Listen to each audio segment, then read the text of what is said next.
Assalamualaikum warahmatullahi wabarakatuh. Kenalkan, nama saya Erika Febrianti, calon guru penggerak angkatan 10 Kota Depok. Hari ini saya akan memaparkan desiminasi budaya positif di SDN Kalimulya 1. Selamat menyaksikan. Alamin wa bihi nasta'in wa ala umuri dunya waddin wassalatu wassalamu ala asrofil anbiya'i wal mursalin sayyidina wa maulana Muhammadin wa ala alihi wa sahbihi wa man tabi'ahum bi ihsan ila yaumiddin, amma ba'du. Yang terhormat Bapak Kepala UPTD SDN Kalimulya 1, Bapak Nisar SPD, yang kami hormati pendidik dan tenaga kependidikan UPTD SDN Kalimulya 1, dan hadirin dan hadirat yang berbahagia. Disyukur kehadirat Allah Subhanahu wa taala yang telah memberikan kita nikmat sehingga kita dapat berkumpul kembali dalam keadaan sehat walafiat. Selawat serta salam selalu kita aturkan kepada baginda besar Nabi Muhammad sallallahu alaihi wasallam, kepada para keluarga, sahabat serta pengikutnya. Saya selaku pembawa acara pada siang hari ini, perkenankanlah terlebih dahulu untuk membacakan susunan acara pada siang hari ini. Yang pertama yaitu pembukaan, yang kedua sambutan, yang ketiga penyampaian materi desiminasi budaya positif, yang ketiga atau terakhir penutup dan doa. Untuk mengawali kegiatan kita pada siang hari ini, mari sama-sama kita melakukan lafaz basmalah. Bismillahirrahmanirrahim. Acara yang selanjutnya yaitu sambutan yang pertama akan disampaikan oleh Bapak Kepala Sekolah UPTD SDN Kalimulya 1 pada Bapak Nisar SPD. Kami persilakan. Bismillah, assalamualaikum warahmatullahi wabarakatuh. Alhamdulillah, wassalatu wassalamu ala rasulillah Muhammad bin Abdullah wa ba'du. Yang saya hormati Ibu Erika Febrianti SPD, CGP Angkatan ke-10 dari SD Kalimulya 1. Insya Allah menyusul nanti Pak Ardian, dan setelah itu nanti menyusul dengan yang lain-lainnya. Bapak Ibu, teman-teman keluarga besar UPTD SDN Kalimulya 1 yang dirahmati Allah Subhanahu wa taala. Sungguh satu kebanggaan buat kita dari pendidik. Memang setiap hari kita harus dituntut untuk senantiasa bergerak, berubah untuk menjadi lebih baik lagi. Dan alhamdulillah ini memang tidak seluruhnya bisa langsung mengikuti kegiatan CGP atau calon guru penggerak, tapi tetap bertahap dari waktu ke waktu. Harapan saya ke depan CGP atau guru-guru yang ada di UPTD SDN Kalimulya 1 ini untuk bisa mengikuti kegiatan CGP ini. Dan tujuan CGP sesungguhnya bukan untuk menjadi kepala sekolah semata, ya. Ketika kita sudah punya sertifikat guru penggerak, itu rasanya percaya diri kita akan semakin meningkat, ya. Kenapa? Karena tuntutan dari tugas pokok kita sudah kita penuhi. Kita sebagai pendidik bukan hanya sekedar datang dari rumah ke sekolah, kemudian kasih tugas, setelah itu selesai kita pulang. Tetapi insya Allah teman-teman di SD Kalimulya 1 tidak ada lagi yang memiliki karakter seperti itu, ya. Ini CGP berarti menunjukkan bahwa kita memang tetap siap maju, siap bergerak, siap untuk berubah, untuk menjadi lebih baik lagi. Selamat buat Bu Erika.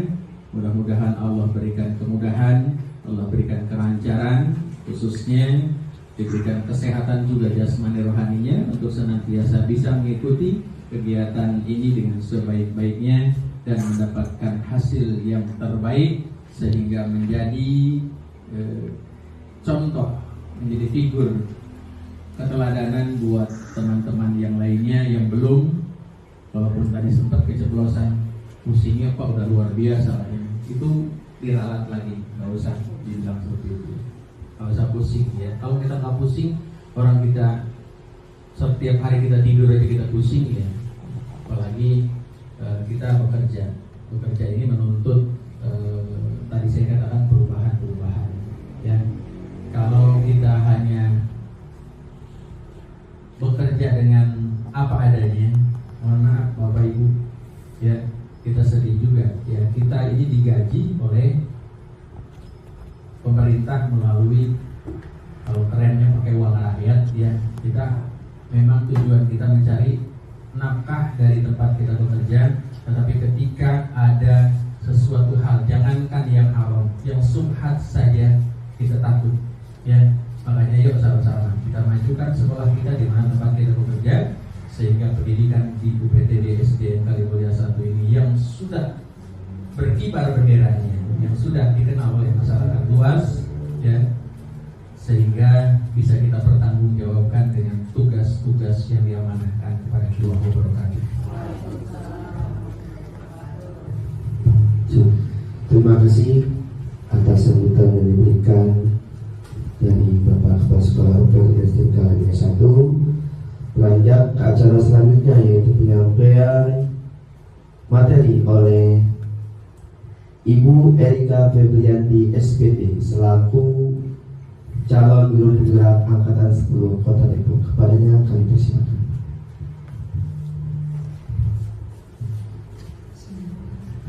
Ya, terima kasih Bapak Kepala Sekolah dan juga Bapak Dirta. Teman-teman, hari ini kita berkumpul di sini untuk saya berdiri di sini bukan untuk menggurui. Saya juga bukan lebih besar dari Bapak Ibu semua.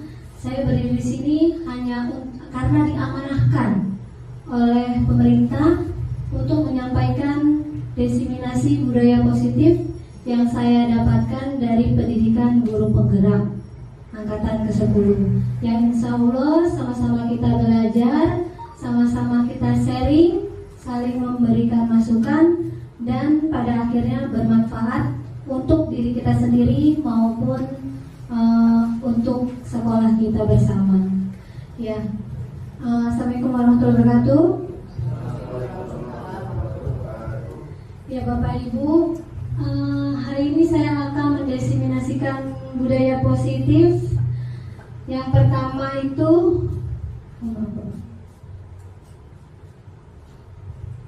kita ice breaking dulu ya Bapak Ibu. Ya, biar nggak jenuh ya Bapak Ibu. Ya, saya minta berdiri semua Bapak Ibu. Berdiri ya Bapak Ibu ya.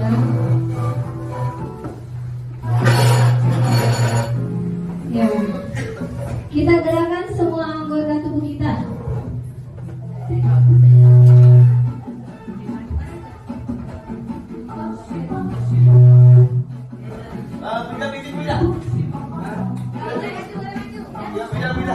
Boleh maju, ayo pindah.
Nah, oke Bapak Ibu, terima kasih banyak.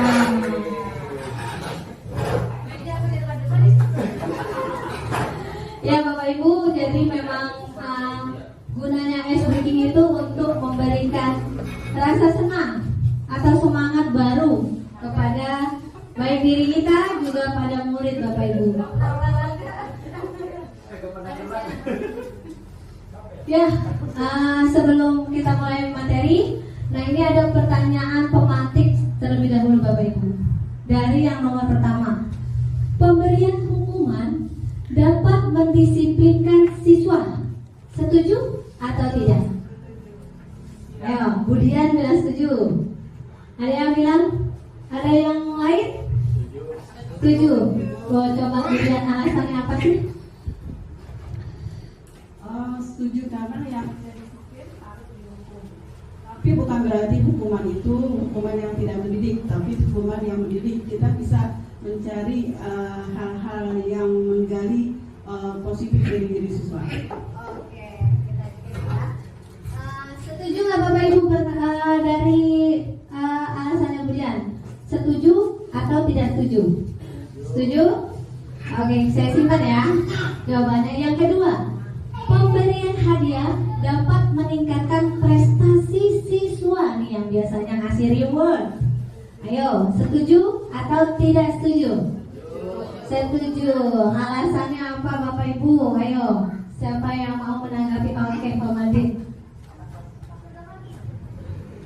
Jadi dengan memberikan hadiah itu dapat meningkatkan semangat dia belajar. Berarti dengan memberikan hadiah dia dihargai oleh guru bahwa dia hasil kerjaan dia, baik itu tugas-tugas yang diberikan kemudian kita berikan reward bentuknya prestasi, itu merupakan kebahagiaan bagi dia sehingga dia bisa memacu belajar lebih baik lagi. Setuju dengan tanggapan Pak Madin? Setuju. Oke, saya keep ya jawabannya, berarti setuju untuk dua pertanyaan. Sekarang pertanyaan ketiga, guru harus mampu memberikan solusi untuk anak yang bermasalah. Setuju atau tidak Bapak Ibu? Ayo. Guru harus mampu memberikan solusi untuk murid yang bermasalah. Kira-kira bagaimana Bapak Ibu? Setuju atau tidak setuju? Setuju. Alasannya apa nih Bapak Ibu? Ayo, siapa yang mau menanggapi? Buka diri. Tadi kan udah SD. Mau SD lagi. Ayo Bapak Ibu, siapa yang menanggapi? Guru harus mampu memberikan solusi untuk murid yang bermasalah. Salah? Setuju atau tidak setuju? Setuju. Pak Genta, ayo.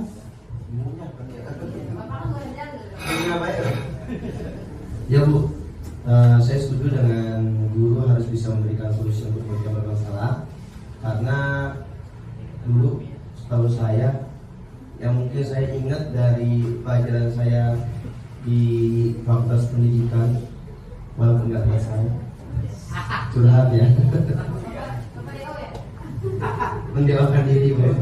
Jadi kita harus mempunyai yang namanya apa Bu? yang kognitif, bukan apa tuh pedagogi itu apa namanya istilahnya? Hah? Ya itu jadi harus mempunyai kemampuan sosial, gitu kan. Salah satu apa sih Pak? Namanya Pak? Istilahnya ya kan sosial maka dari itu selain kita kompetensi guru itu harus juga memiliki kompetensi sosial. Salah satunya yaitu mampu menyelesaikan masalah baik untuk dirinya sendiri, orang lain atau lingkungan sekitar. Oke, tepuk tangan Bapak Genta. Setuju nggak Bapak Ibu? Oke, setuju. Saya keep ya. Jadi semuanya tiga-tiganya setuju nih. Satu lagi, guru berperan sebagai teman bagi murid.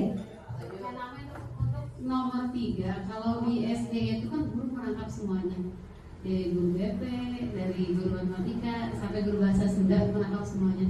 Mungkin kalau di SMP, siswa yang bermasalah itu atau siswa yang punya masalah itu akan lebih diarahkan ke guru BP, SMP, SMA ini apa sih jenjang sekolahnya. Dia lebih terarah karena guru BP tersebut yang menjurusan dia seperti itu menangani siswa-siswa yang bermasalah. Lihat dulu permasalahannya seperti apa. Kita guru SD nggak semua masalah harus ditumpah ke guru. Kalau dia emang ada permasalahan yang bersumber di keluarga ya dikembalikan lagi ke keluarga. Beda halnya kalau permasalahan itu timbulnya di dalam kelas, apalagi masalah pembelajaran dan pergaulannya dengan teman. Jadi masalah apa dulu yang harus kita sikapi, gitu. Nggak harus semuanya jadi solusi buat guru ya. Kayaknya kita bukan hidup kita tambah berat aja. Dan jadi setuju dan tidak setujunya sesuai dengan apa masalah yang dihadapi oleh siswa. Jadi situasional ya Bapak Ibu ya sifatnya. Oke, jadi bisa menyelesaikan tergantung dengan permasalahan yang dihadapi oleh murid. Oke. Ya, oke. Sekarang ini nomor 4 nih Bapak Ibu. Guru berperan sebagai teman bagi murid. Setuju atau tidak setuju? Setuju. Alasannya apa? Ayo, siapa yang ingin menanggapi? Bu Ami, Bu Ida, tidak Sahana, Bu Aci. Berpendapat kita saling sharing aja Bapak Ibu. Kan kadang kita kayaknya cocok nih saya sebagai ingin menjadi teman biar lebih akrab gitu sama murid ya. Biasanya guru berperan sebagai teman bagi murid, setuju atau tidak? Setuju. Nah, Bu Ida lagi, oke silakan. Guru berperan sebagai teman bagi murid ini kalau pengalaman saya mengajar kelas rendah dan kelas tinggi. Karena kan saya mengalami semua nih dari kelas 1, kelas 2, kelas 3 sampai kelas terakhir kelas 6 saya mengalami. Untuk yang kelas tinggi ini guru memang benar-benar berperan sebagai teman. Di saat dia diajak digurui ya, kalau saat dia digurui itu dia lebih apa ya, bahasa sekarang lebih tanggung ya, lebih nggak ngena di dia. Kemarin saya pengalaman di pelajaran IPA kemarin tentang pubertas, itu anak-anak pure saya nggak kasih lihat buku dan tidak boleh mencatat. Dengar penjelasan ibu kita sharing, itu benar-benar dari nilai pas IPA-nya itu paling tinggi untuk pelajaran IPA karena dia emang sharing ya, benar-benar butuh teman sharing untuk teman curhat. Apalagi mereka kelas 6 itu udah kelas 6 yang udah mengerti, udah tahu namanya pubertas seperti apa, seperti itu. Tapi kalau untuk kelas rendah, kalau kelas rendah lebih ke teman itu bukan ke teman ya kali ya. Kalau pengalaman saya, dia lebih kayak kita jadi orang tua kedua di sekolah buat mereka. Jadi benar-benar orang tua. Apalagi kelas 1, kelas 2 itu benar-benar yang mereka masih redotan sama kita, yang kadang tiba-tiba tangan kita tarik, yang tiba-tiba pipi kita dicium gitu. Itu kan tidak dilakukan oleh kelas tinggi karena mereka merasa kita sebagai temannya. Tapi kalau kelas rendah itu mereka menganggap kita ya orang tua, pengganti emaknya di rumah seperti itu. Kalau saya sih seperti itu kalau pengalaman saya. Nggak tahu kalau pengalaman teman-teman yang lain. Saya sih lebih enjoy menikmati saat saya mengajari kelas tinggi itu, ya mereka teman saya. Mereka pun senang kalau dia teman karena mereka dihargai, setiap pembicaraan mereka kita hargai, mereka senang banget. Terima kasih kepada Bu Ida tanggapannya. Ada yang mau menambahkan teman-teman? Mungkin guru berperan sebagai teman bagi murid. Kalau kata Bu Ida setuju. Itu tergantung sama juga situasional ya, situasional. Ada yang ingin menambahkan?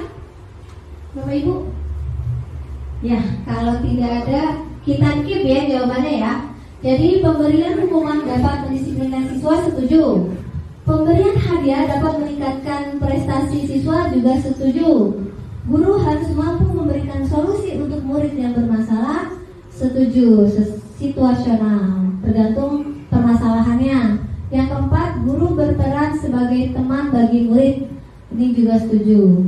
Ya, oke. Selanjutnya Bapak Ibu, saya akan menjelaskan tentang apa itu budaya positif. Ya, menurut Bapak Ibu, budaya positif itu apa sih? Budaya positif. Ya, oke Bang Adin. Yang dimaksud dengan budaya positif yang perlu kita terapkan ya, di sekolah kita, yaitu budaya-budaya yang baik untuk kita laksanakan di sekolah kita, terutama sholat duha berjamaah, yaitu salah satunya ya. Kemudian membuang sampah pada tempatnya. Ini saya perhatikan anak-anak kayaknya kurang peduli ya budaya-budaya seperti itu. Dan itu merupakan sesuatu yang sangat baik. Kita selaku guru harusnya memberikan contoh ya. Kita jangan, anak kamu buang sampah sana, itu jangan Bu, seperti itu. Kita contohin dulu nih buang sampah. Kadang-kadang kita akan lupa ya. Jadi kita harus berikan contoh dulu, anak nanti ikutin. Nah, budaya-budaya yang seperti tadi ya, anak-anaknya kan tiap hari ya, kalau saya perhatikan Pak Nadi sama Pak Iwan tuh tiap hari nyapu kelas kotor ya. Makanya Pak, penerapan budaya yang baik itu kita contohin anak-anak. Mungkin sebelum kita mau ngajar, berikan motivasi atau persepsi kepada anak kalau buang sampah ada tempatnya. Itu salah satunya ya budaya yang baik. Yang kedua yang udah diterapkan kan, masuk kelas buka sepatu, itu udah bagus juga ya. Itu budaya-budaya yang baik yang perlu kita terapkan di sekolah kita. Kemudian datang kepada guru nih, assalamualaikum. Kadang-kadang ada sih udah mulai kita diterapkan di sini budaya-budaya yang baik. Misalnya datang ke kelas, assalamualaikum, salam sama guru. Terus dia mau keluar, Pak pamit mau ke kamar belakang, salaman mau kita. Nah itu budaya-budaya yang baik yang perlu kita terapkan di sekolah kita. Juga antara guru, kadang-kadang masuk ke kantor kita kan ya, kadang-kadang lihat ya, kadang-kadang kita kan orangnya yang orang tahu kan masuk boleh gitu, udah bagus, assalamualaikum, salaman gitu. Jadi dulu. Oke, tepuk tangan buat Bang Adin. Tepuk salut. Subhanallah. Salut. Ya, oke. Jadi dari Pak Madin, budaya positif itu adalah kebiasaan-kebiasaan ya yang harus diterapkan, ya kebiasaan-kebiasaan baik yang harus diterapkan pada kehidupan sehari-hari. Nah, di sini budaya positif adalah perwujudan dari nilai-nilai atau keyakinan universal di sekolah. Di sini saya mau garis bawahi bahwa budaya positif itu adalah nilai-nilai yang harus nilai-nilai yang dengan penuh kebajikan. Jadi nilai-nilai kebajikan, nilai-nilai positif. Contohnya seperti apa Bapak Ibu? Seperti jujur gitu kan? Anak harus jujur. Kalau memberi salam berarti harus sopan, santun dalam bertutur kata. Apalagi Bapak Ibu yang diharapkan nilai-nilai kebajikan apa? Dapat dipercaya, amanah, atonah. Nah, dia itu guru agama paling ini ya. Ya, seperti itu Bapak Ibu. Jadi nilai-nilai yang kebajikan atau keyakinan universal. Maksudnya universal itu apa? Secara umum. Jadi, apa yang kita ajarkan di sekolah itu dapat diterapkan di luar. Jadi, jangan hanya di sekolah dia sopan, santun sama guru. Giliran di rumah slow boy kagak pakai salam. Nah, bahkan sampai dia ke tingkat dewasa nanti. Jadi itu mendarah daging. Budaya positifnya menjadi keyakinan yang universal. Jadi mereka yakinin kalau dia menerapkan nilai-nilai kebajikan itu, mereka dapat beradaptasi dengan baik di lingkungan masyarakat. Seperti itu ya Bapak Ibu ya. Jadi berkelanjutan sifatnya budaya positif. Dan bukan berhenti saat di sekolah saja. Seperti itu ya Bapak Ibu ya. Nah, kemudian dalam positive vibes atau budaya positif, untuk mewujudkannya itu ada konsep-konsep yang harus kita pahami. Yang pertama adanya disiplin positif. Yang kedua ada kebutuhan dasar manusia. Yang ketiga motivasi perilaku manusia. Yang keempat posisi kontrol guru. Yang kelima keyakinan kelas. Dan yang terakhir segitiga restitusi. Nah, dari keenam konsep budaya positif ini, kira-kira apa sih yang awam didengar oleh Bapak Ibu? Segitiga restitusi. Nanti kita akan pelajari apa sih itu segitiga restitusi. Sebelumnya kita ini dulu Bapak Ibu. Ice breaking bisa cobalah buka. Nah, jadi Bapak Ibu sekarang kepala kanan berdiri, terus mencari teman dua berpasangan. Yang digenggam Bapak Ibu adalah sesuatu yang paling berharga, yang tidak bisa dibeli oleh apapun. Pokoknya Bapak Ibu bayangkan ini adalah sesuatu rayuan, dirayu boleh dirayu, atau dijanjikan, dikasih uang boleh.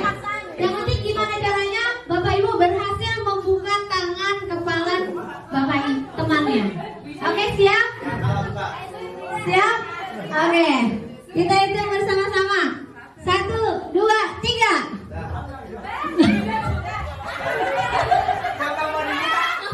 Ini berharga, paling berharga. Ayo. Ibu boleh merayu, boleh. Nanti aku kasih uang 1 miliar. Ayo buka ya, gitu. Bebas. Boleh maksa, boleh maksa. Boleh dengan maksa dibuka. Dibuka. Ayo, gantian boleh gantian. Kalau Kartini buka. Dirayu boleh.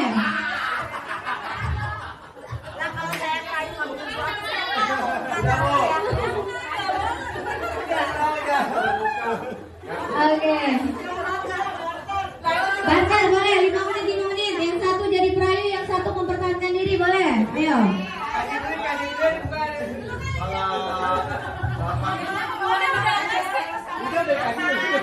Ayo. Pak, kalau dibuka nanti saya berikan kasih tanah 3 hektar, Pak. Tapi di Riau. Bener nih? Iya. Enggak, kasih tanah di IKN. Nggak tahu gue tahu. Oh ya, kasih tanah di IKN, Pak. Bukan di Lampung. Nggak ada, Pak. Aku udah dapet, Pak. Kasih aja, Pak. Kasih udah, Pak. Terus sama apa lagi? Buat Bapak. Enggak. Hari ini saya traktir, besok dia. Oke, terima kasih Bapak Ibu, silakan duduk kembali. Oke, saya mau tanya nih, tadi siapa yang dengan rela membukakan kepala tangan Bapak Ibu? Alasannya kenapa Pak Edi? Alasannya satu Bu, kasihan. Oke, kasihan katanya. Ada nggak yang mempertahankan, nggak mau dibuka? Coba, ayo Bu Kartini, ayo. Kenapa nggak mau dibuka sih? Ya karena itu hal yang berharga bagi kita. Apa yang dipertahankan Bu Kartini? Iya, ngapa iya? Semua bayangin, misalnya anak saya yang bayangin. Oke, kamu tahu Bu Kartini. Jadi anaknya walaupun dikasih uang, dikasih, siapa yang rela anaknya diserahin ke orang? Gak ada kan ya Bapak Ibu, benar-benar. 5 hektar. Pak Madi dibuka nggak? Kenapa? Dikasih 5 hektar ya? Emang Pak Madi apa sih yang dipertahanin sampai dikasih 5 hektar mau? Ayo. Mau.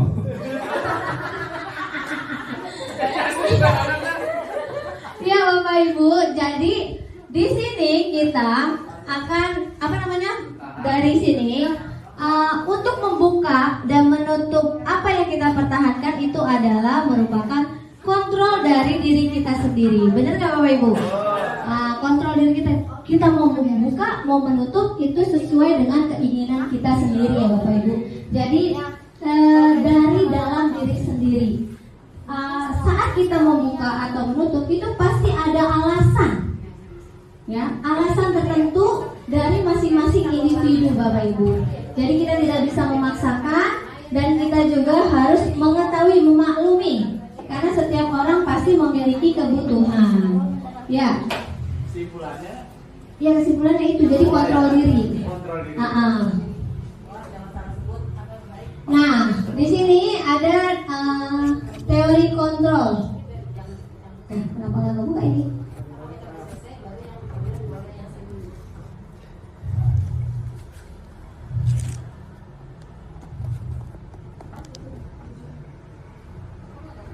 Enggak ya? Nggak kebaca kan? Pakai tinggal nih. Iya, nggak bisa nih. Sinyalnya nih. Lagi itu ya, di restart dulu ya. Refresh.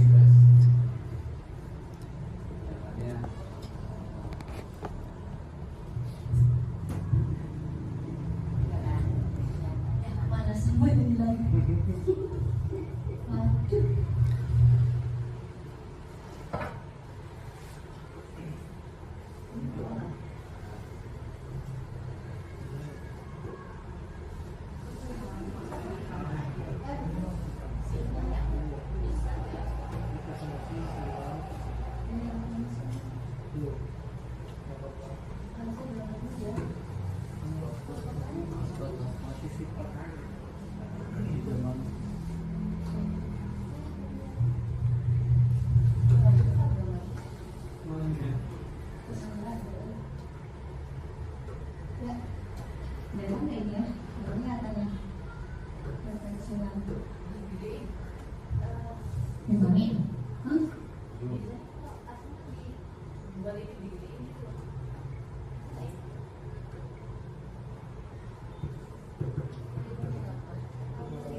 Ya, oke.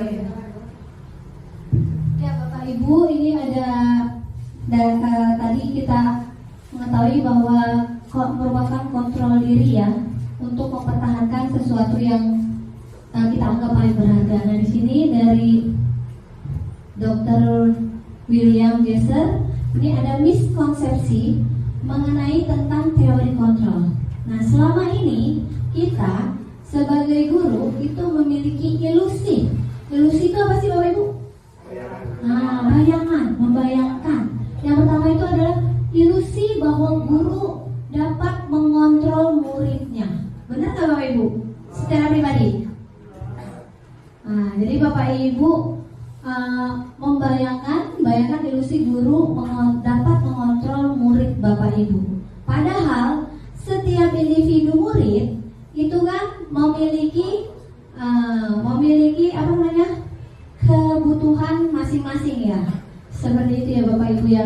Jadi kita tidak bisa memaksakan murid untuk kita kontrol seperti robot. Karena mereka memiliki keinginan pastinya.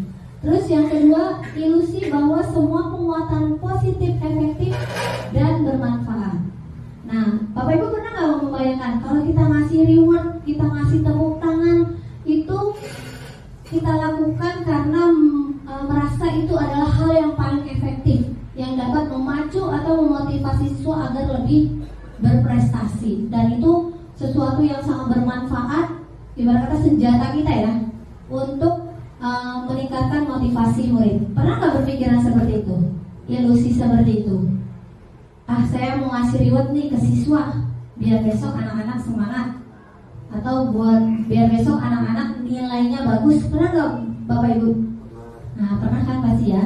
Terus yang ketiga, ilusi bahwa kritik dan membuat rasa bersalah mampu menguatkan karakter.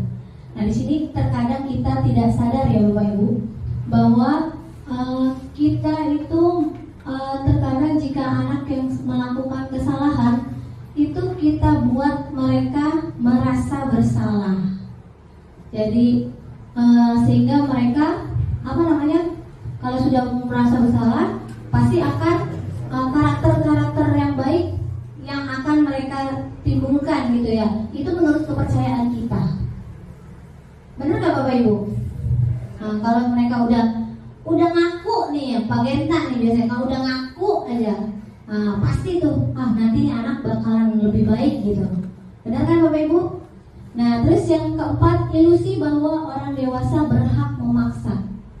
Jadi kita sebagai orang dewasa, sebagai guru, ya apa kata guru lah, murid mengikuti apa kehendak kita dan tidak boleh membantah. Nah, semua ini adalah miskonsepsi dari teori kontrol yang diterapkan oleh siapa tadi ya? William ya, yang diterapkan oleh William. Nah, ternyata Bapak Ibu, teori kontrol ini guru mengontrol murid, penguatan positif itu bukan selalu baik. Jadi akan memacu anak-anak hanya melakukan perlakuan baik hanya karena ada reward. Pernah nggak Bapak Ibu merasakan seperti itu? Kalau nggak ada reward, ya dia kembali lagi ke sifatnya yang semula, nggak semangat lagi gitu kan ya Bapak Ibu. Begitu juga pembuatan rasa bersalah. Jadi anak mengakui salah belum tentu dia akan memperbaiki kesalahannya. Mungkin karena dia takut sama gurunya, ya kan? Atau mungkin karena dia nggak mau dibenci sama teman-temannya. Seperti itu ya Bapak Ibu. Jadi bukan dari unsur pribadinya. Ya, seperti itu ya Bapak Ibu. Kemudian, nah, dari semua itu, semua yang dilakukan murid itu memiliki kebutuhan atau alasan. Dari sini kita akan belajar tentang kebutuhan dasar manusia. Jadi Bapak Ibu harus mengetahui apa sih itu kebutuhan dasar manusia. Kebutuhan dasar manusia adalah segala sesuatu yang kita lakukan untuk mendapatkan apa yang kita inginkan. Seluruh tindakan yang kita lakukan memiliki tujuan tertentu, dan semua usaha terbaik yang kita lakukan adalah dalam rangka agar kebutuhan dasar kita terpenuhi dengan baik. Jadi semua yang kita lakukan, semua yang anak lakukan pasti untuk memenuhi kebutuhan dasarnya. Apa saja kebutuhan dasarnya? Kebutuhan dasar manusia itu ada 5. Yang pertama itu bertahan hidup Bapak Ibu. Jadi kita harus mengetahui kebutuhan diterima. Siapa di sini antara Bapak Ibu semua yang tidak butuh dengan rasa kasih sayang? Ada nggak Bapak Ibu? Genta, kalau hidup tanpa cinta bagaimana Genta? Nah itu masih yang bisa jawab itu. Jadi ini yang kebutuhan. Terkadang anak-anak seperti itu Bapak Ibu di sekolah mencari kasih sayang karena memang merasa kurang perhatian di rumahnya, karena orang tuanya bekerja atau adiknya yang terlalu banyak. Nah itu mungkin alasan mereka melakukan tindakan-tindakan yang kurang disenangi. Terus yang kedua, penguasaan. Nah, penguasa itu merasa berkuasa. Kadang kita sudah memilih ketua kelas, tapi tetap aja ada anak yang selalu menonjol. Ya, ingin diakui oleh temannya, ingin merasa lebih dari teman-temannya. Mungkin seperti itu ya Bapak. Itu kebutuhan dasar manusia. Terus ada juga kebebasan. Nah, kebebasan di sini setiap manusia pasti memiliki kebebasan, ingin memiliki kebebasan, tidak mau bentuknya dikekang. Mungkin dengan peraturan-peraturan di kelas, anak-anak tidak bisa berekspresi atau yang lainnya, akhirnya mereka merasa dikekang oleh gurunya. Mungkin itu alasannya. Terus kesenangan. Nah, kebutuhan dasar manusia yang kelima adalah kesenangan. Setiap manusia pasti ingin merasa bahagia, ingin merasa senang. Benar nggak Bapak Ibu? Kalau Bu Aci healing, senangnya ya Bu Aci ya. Ya, begitu juga anak-anak yang apalagi kita di sekolah dasar yang masih senang bermain ya Bapak Ibu ya. Jadi di situ, jadi dengan kita mengetahui kebutuhan dasar manusia ini, mudah-mudahan kita bisa menyikapi perilaku anak dengan lebih positif. Kemudian, dari kebutuhan dasar manusia, kita juga harus mengetahui motivasi perilaku manusia untuk mewujudkan budaya positif. Nah, ada tiga motivasi perilaku manusia. Yang pertama adalah untuk menghindari ketidaknyamanan atau hukuman. Yang kedua, untuk mendapatkan imbalan atau penghargaan dari orang lain. Yang ketiga, untuk menjadi orang yang mereka inginkan dan menghargai diri sendiri dengan nilai-nilai yang mereka percaya. Nah, dari ketiga motivasi perilaku seperti ini, kira-kira yang Bapak Ibu dapatkan di kelas, kebanyakan yang mana Bapak Ibu perilaku anak-anak? Yang ke satu, kedua, apa yang ketiga?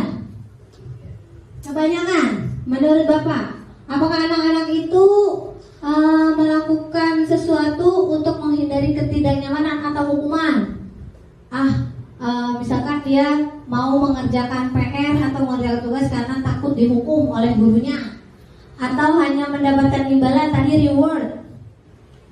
Dia hanya mau bekerja kalau ada rewardnya saja. Atau yang ketiga, untuk menjadi orang yang mereka inginkan dan menghargai diri sendiri dengan nilai-nilai yang mereka percaya. Kira-kira di kelas Bapak Ibu banyakan yang mana nih? Yang ke satu, kedua, atau ketiga? Ketiga atau ke satu? Kalau saya lebih ke satu bayangan Pak, untuk menghindari hukuman, ketidaknyamanan atau terpaksa. Ya, kita sharing-sharing aja ya Bapak Ibu. Nah, jadi kalau misalkan masih ke satu, kedua, itu anak-anak ya benar ya. Anak-anak berperilaku itu masih motivasinya masih bersifat ekstrinsik, yaitu dari luar. Nah, kalau sudah yang ketiga itu menjadi orang yang mereka inginkan, menghargai diri sendiri dengan nilai-nilai yang mereka percaya, itu adalah motivasi dari dalam diri mereka sendiri. Nah, itu yang akan menjadikan budaya dan kebiasaan-kebiasaan baik untuk mereka kelak kalau mereka sudah meyakini atau menjalankan motivasi secara intrinsik dari dalam, tanpa paksaan, tanpa takut akan hukuman, atau tanpa embel-embel imbalan seperti itu. Jadi ikhlas ya Bapak Ibu ya, sistemnya seperti itu. Ikhlas beramal. Nah, Bapak Ibu, kita harus mengetahui apa perbedaan dari hukuman, apa itu konsekuensi, apa itu restitusi yang tadi kita bicarakan ya. Nah, ini kalau hukuman itu sifatnya tidak terencana, tiba-tiba. Murid tidak tahu apa yang akan terjadi atau tidak terlibat. Yang ketiga, bersifat hanya satu arah. Yang keempat, berupa hukuman fisik dan psikis. Nah, ini adalah hukuman. Jadi kalau anak melakukan sesuatu nih, misalkan jalan-jalan, Rio, apa tuh? Nulis sambung. Nah, itu tiba-tiba kan? Itu hukuman Bapak Ibu, tanpa kita sadari ya. Nah, terus kalau konsekuensi terencana disepakati sesuai peraturan, murid tetap dibuat tidak nyaman, sikap guru selalu memonitoring murid. Nah, ini adalah konsekuensi. Jadi konsekuensi itu misalkan kita udah sepakat bersama nih anak-anak, nanti kalau misalkan jalan-jalan bayar Rp5.000 denda. Nah, itu adalah konsekuensi. Ini saya juga baru belajar Bapak Ibu, ternyata yang saya lakukan salah. Nah ini ya Bapak Ibu ya. Jadi terus akhirnya murid merasa termonitoring. Dia tidak melakukan hal-hal di luar peraturan karena takut akan konsekuensi yang akan mereka dapatkan, seperti itu. Bukan karena kesadaran nilai-nilai kebajikan yang akan dia dapati gitu Bapak Ibu. Nah, yang terakhir adalah restitusi. Nah, restitusi itu adalah proses menciptakan kondisi bagi murid untuk memperbaiki kesalahannya. Kemudian prosesnya adalah kolaboratif yang mengajarkan murid untuk mencari solusi sendiri. Jadi di sini Bapak Ibu, restitusi itu adalah menyadarkan murid tentang apa yang dia perbuat. Ya, apa yang dia perbuat, dia mengakui kesalahannya, lalu dia berkolaboratif mencari solusinya sendiri. Jadi setelah menyadari, dia yang akan mencari solusi sendiri dengan apa dia memperbaiki kesalahannya. Seperti itu Bapak Ibu. Nah di sini kita menuju restitusi baik ya Bapak Ibu ya. Nah ini adalah proses penyelesaian masalah yang baik. Jadi akan ada perbedaan antara hukuman, konsekuensi dan restitusi. Di mana hukuman dan konsekuensi itu sifatnya hanya sementara karena anak-anak takut akan konsekuensi atau hukuman yang diberikan. Sedangkan restitusi, mereka sadar dari dalam diri mereka sendiri bahwa mereka berbuat salah. Seperti itu Bapak Ibu. Nah, dari permasalahan-permasalahan yang ada, kita telah mengetahui apa itu kebutuhan dasar manusia, apa itu motivasi perilaku. Nah, di sini kita memposisikan diri ya, Bapak Ibu. 5 posisi kontrol guru. Jadi ada 5 posisi kontrol guru. Yang pertama itu penghukum. Yang kedua, pembuat merasa bersalah. Yang ketiga, teman. Yang keempat, pemantau. Yang kelima, sebagai manajer.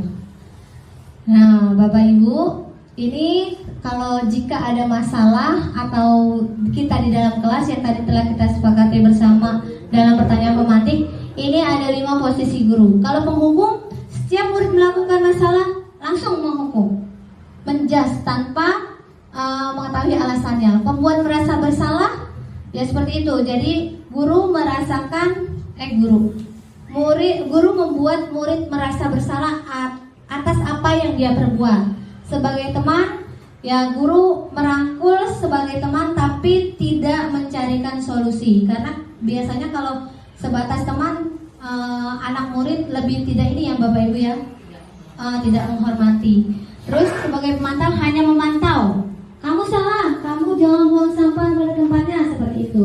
Nah di sini yang sebagai manajer, jadi Bapak Ibu menganalisa masalah, lalu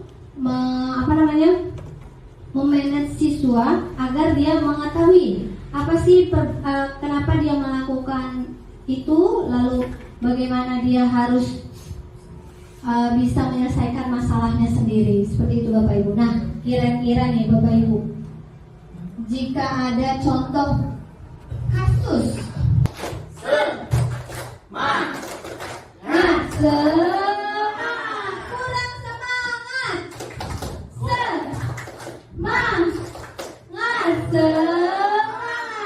nah ini Bapak Ibu, jadi kalau ada kasus seperti ini, saya punya kasus siswa tidak memakai atribut lengkap saat upacara bendera. Ini sering banget ya kita ini sering banget nih kita temukan ya. Nah ini kalau tipe guru penghukum itu biasanya nih, hormat pada bendera selama 1 jam. Tuh, itu penghukum. Terus kalau pembuat merasa bersalah, berapa kali ibu bapak harus beritahu kamu selalu mengecewakan bapak ibu. Nah itu membuat anak-anak merasa bersalah. Nah terus ada nih sebagai teman, ayo dong ikutin aturan sekolah, tolonglah bantu bapak ibu ya sekali ini. Ya sudah, tidak apa-apa, lain kali jangan sampai berbuat seperti ini lagi ya. Itu sebagai teman. Bapak ada siapa nih yang begini?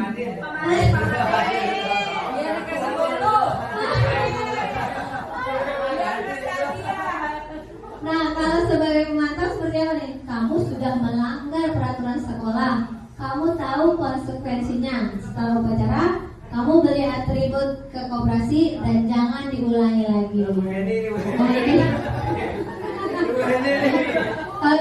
Besok beli ya, minggu depan harus ada. Ibu mantau atributnya. beliau sebagai manajer. Jadi kita tanyakan, apakah kamu tahu kesalahanmu, nak? Ya, saya tidak bawa topi, Bu Guru. Kira-kira bagaimana kamu memperbaiki kesalahanmu? Jadi dia menyadari kesalahannya dan dia yang memberikan solusinya. Ini adalah posisi kontrol sebagai manajer. Nah, Bapak Ibu, sekarang kalau posisi kontrol, apakah saya kecewa sekali sama kamu? Tadi sebagai apa, yo? Nah, membuat rasa bersalah. Oke, betul ya. Terus yang kedua, yang ini, kamu tidak pernah benar melakukannya. Apa nih? Benar? Membuat merasa bersalah. Ayo. Ini tadi apa nih? Saya kecewa. Ini itu. Ya, benar, ini membuat merasa bersalah.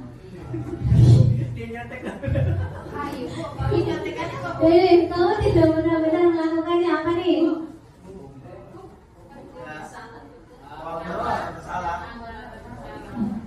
Ya, ini adalah pemantau, Bapak Ibu. Jadi kamu tidak pernah benar melakukannya. Jadi ya, dia mantau nih. Ini tidak benar nih. Nah, ini apa rencanamu untuk menyelesaikan masalah ini? Oh, berarti ini Bapak Ibu manajer yang baik nih. Ayolah, lakukan. Ini pengaruh ini. Gak ada di kalimat 1 nih. Kamu tidak pernah mendapatkan nilai jika tidak membuat efek jerak anak. Tapi dia tidak menyadari nilai-nilai apa yang seharusnya dia lakukan gitu. Cuma tahu salahnya aja, tapi dia tidak tahu apa sih kesalahannya dia gitu kan. Nah, sekarang dari tadi kita tahu kontrol 5 posisi kontrol guru. Nah, sekarang kita akan belajar tentang keyakinan kelas dari budaya positif. Nah, sekarang kita akan mengetahui mengapa sih keyakinan kelas, mengapa bukan peraturan kelas. Apa perbedaannya, Bapak Ibu? Ayo. Mengapa harus keyakinan kelas yang diwujudkan, bukan peraturan kelas? Ayo, siapa yang menanggapi? Ayo, Wasi.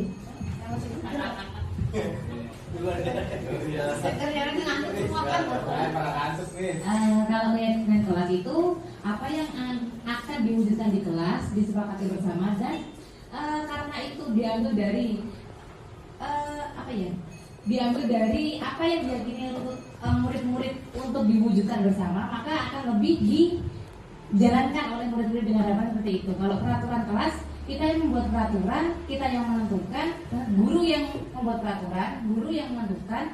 Bisa jadi itu nggak sesuai dengan kebutuhan siswa atau apa yang diinginkan. Jadi bisa jadi peraturan itu untuk dilakukan akan lebih.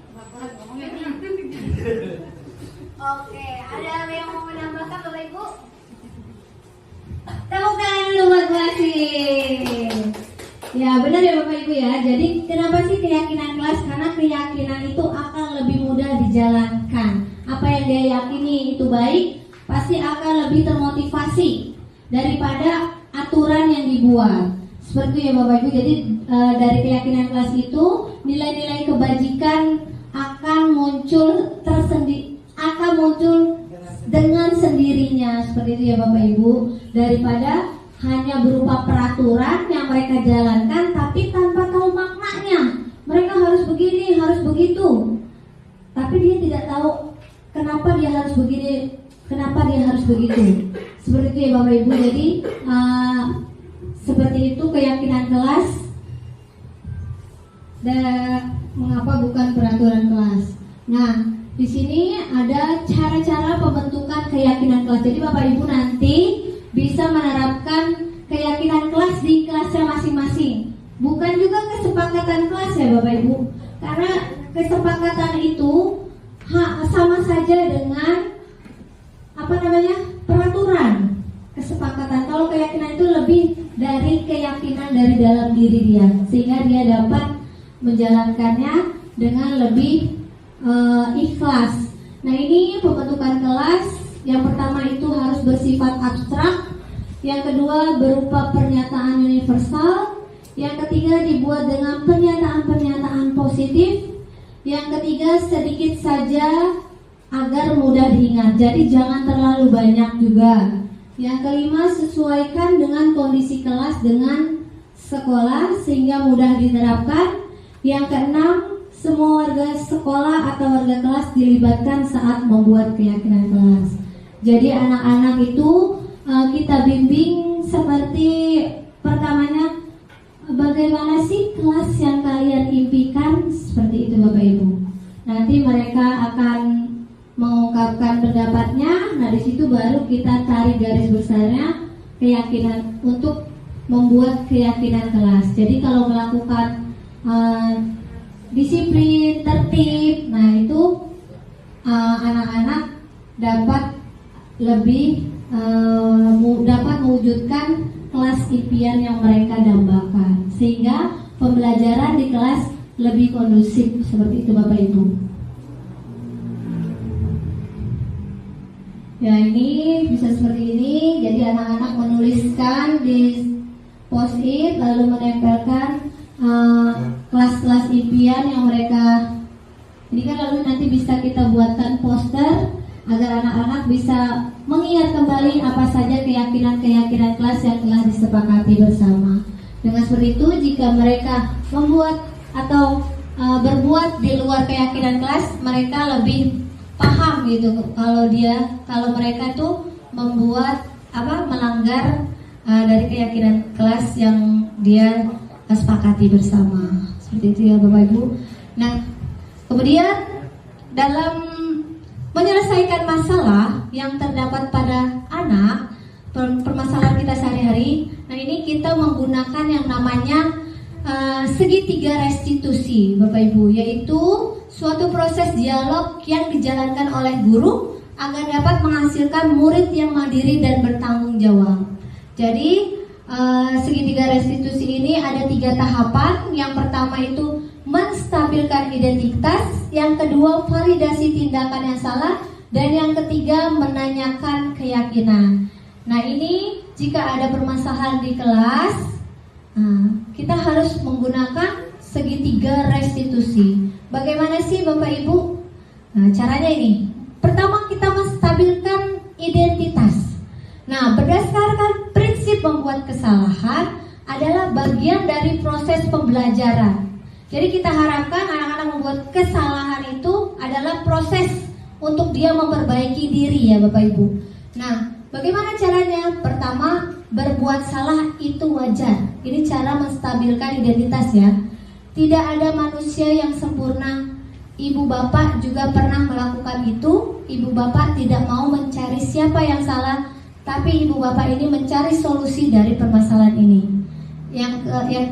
Yang kelima ini, kamu berhak merasa begitu. Jadi ini kita saat anak berbuat salah, kita menstabilkan dulu. Misalkan Genta berantem sama Bu Asih. Nah, itu cakar-cakaran. Nah, jangan langsung Bapak Ibu langsung marah-marah depan kelas, depan umum,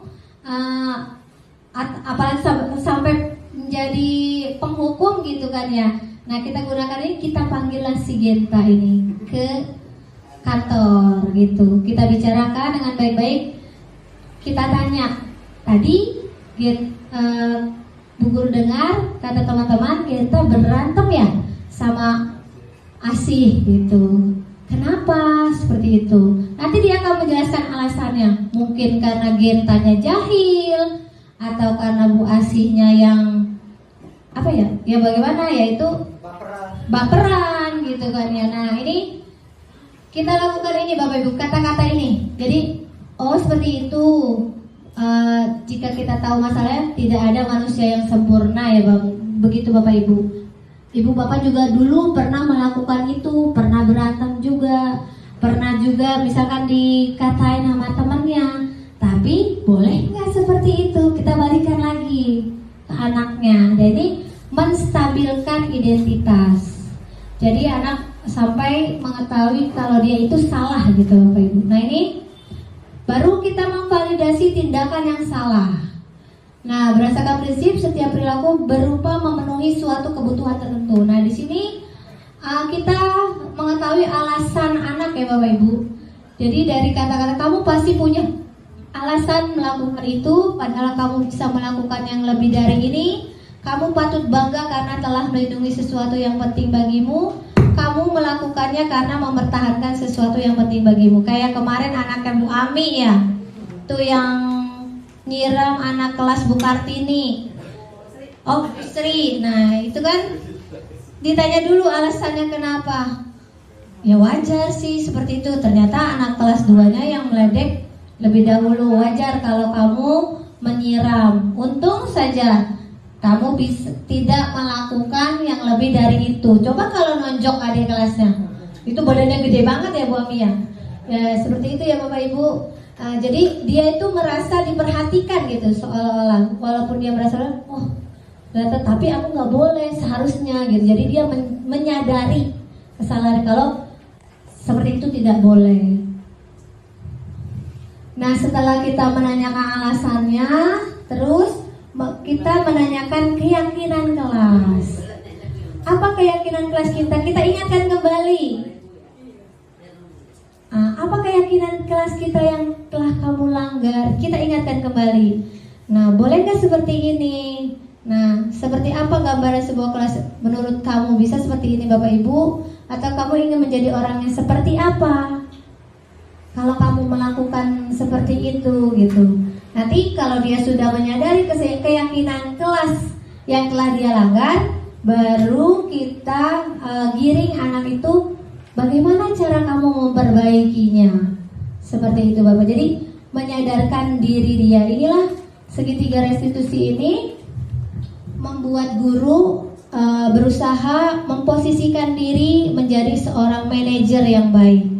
Jadi dari sini kita belajar kalau budaya positif itu bukan hanya kita menuntut murid untuk melakukan apa yang kita inginkan, tetapi kita juga bisa menjembatani murid agar dia mengetahui nilai-nilai kebajikan yang telah kita ajarkan. Seperti itu Bapak Ibu, sehingga nilai-nilai kebajikan itu dapat menjadi budaya positif bagi diri dia sendiri, terus berimpact ke sekolah kita dan menjadi budaya positif SDN Kalimulya 1 yang berkelanjutan sesuai dengan profil pelajar Pancasila.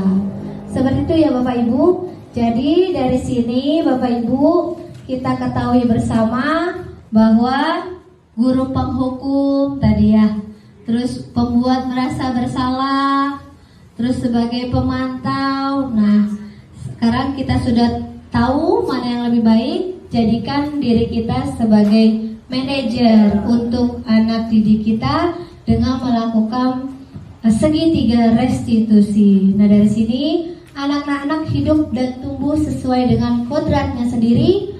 Pendidik hanya dapat merawat dan menuntun tumbuh kodrat itu. Ki Hajar Dewantara. Jadi pendidik hanya sebagai fasilitator saja yang merawat dan menebar benih anak-anak agar muncullah nilai-nilai kebajikan dari motivasi intrinsik dalam diri anak itu sendiri, sehingga mereka melakukan semuanya dengan keinginan sendiri. Seperti itu Bapak Ibu. Sekian dari saya. Apa ada yang ingin bertanya atau ingin menanggapi?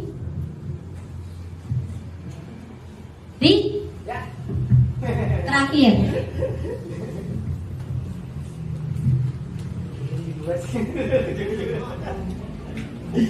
Iya, terima kasih Bu Erika pencerahannya. Jadi kita sama-sama belajar ya Bapak Ibu ya. Jadi kita harus merestitusi yang jika ada anak yang melakukan kesalahan gitu. Itu menjadi manajer yang baik seperti itu kan. Jadi tadi itu intinya yang pertama ketika ada anak yang melakukan kesalahan, kita kembalikan lagi ke identitasnya. Jadi kita besarkan dulu hatinya, karena ketika dia melakukan kesalahan pasti dia akan langsung merasa bersalah. Gua salah nih. Di situ kita kembalikan dulu ke identitas mula. Oke nak, itu ada hal yang wajar, Bapak juga pernah melakukan seperti itu. Yang tahap yang pertama itu agar stabil dulu identitas anak, yang maksudnya seperti itu tadi. Nah setelah itu baru kita validasi, benar gak kami melakukan hal ini dan lain sebagainya. Biar anak itu mengaku dengan sendirinya, tidak kita paksa dan seterusnya. Baru setelah itu yang ketiga kita ajak anak itu gimana sih yang baiknya sebenarnya seperti apa. Kita ingatkan lagi tadi yang dikatakan Gurika itu tentang keyakinan kelas yang sudah kita sepakati bersama. Itu kira-kira Bapak Ibu ya. Jadi ini hal baru mungkin untuk kita semua. Semoga kita bisa terapkan. Kebetulan kita sebentar lagi akan menjelang tahun ajaran baru, jadi kita bisa coba praktekkan di kelas kita yang baru. Kalau kelas yang kemarin yang sudah naik kelas itu ya udah gitu. Dan sekarang kita coba praktekkan lagi. Kita coba dengan yang sudah didapatkan pada hari ini. Oh berarti kita salah ya saat itu. Jadi intinya gitu ya Bapak Ibu ya. Kita jangan sampai merasa selalu benar, selalu baik yang kita lakukan gitu kan. Karena setiap anak itu kan punya karakter yang berbeda-beda setiap tahunnya. Kita coba tahun ajaran baru nanti dengan langkah-langkah yang tadi sudah disampaikan oleh Ibu Erika. Alhamdulillah kita dapat ilmu baru ya. Jadi itu Bapak Ibu. Jadi nanti Bapak Ibu juga kalau mengikuti calon guru penggerak akan mendapatkan hal-hal yang baru seperti ini gitu. Jadi yuk sama-sama gitu, masih ada angkatan 12 dan seterusnya. Kira-kira seperti itu ya.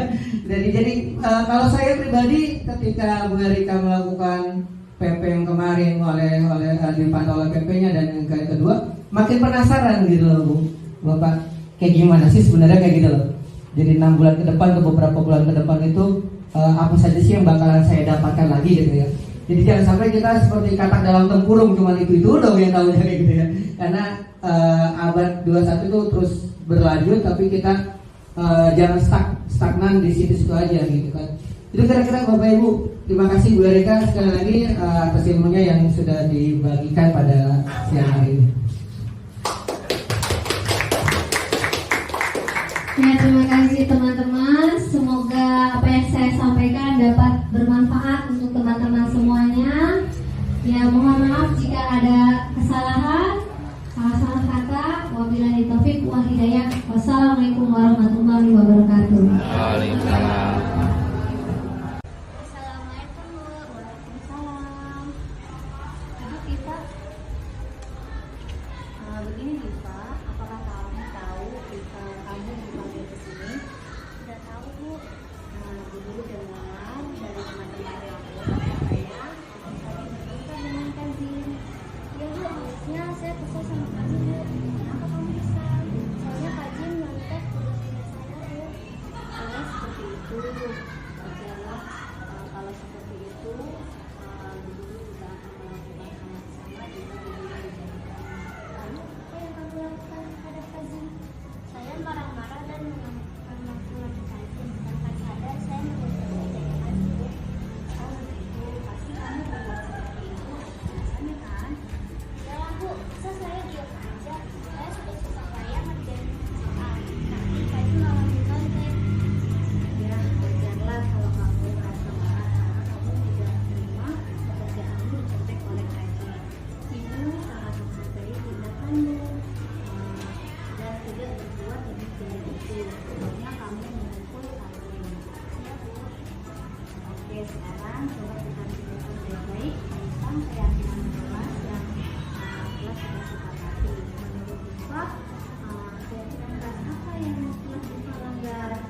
Saling mengatakan Nah, menurut Diva, menghormati antar teman itu penting tidak? Sangat penting Bu. Nah, jika menurut kamu penting, jadi keyakinan apa yang akan kamu lakukan jika kamu nanti merasa marah? Saya harus Oke, kalau begitu, apakah Diva mau memperbaiki kesalahan Diva? Mau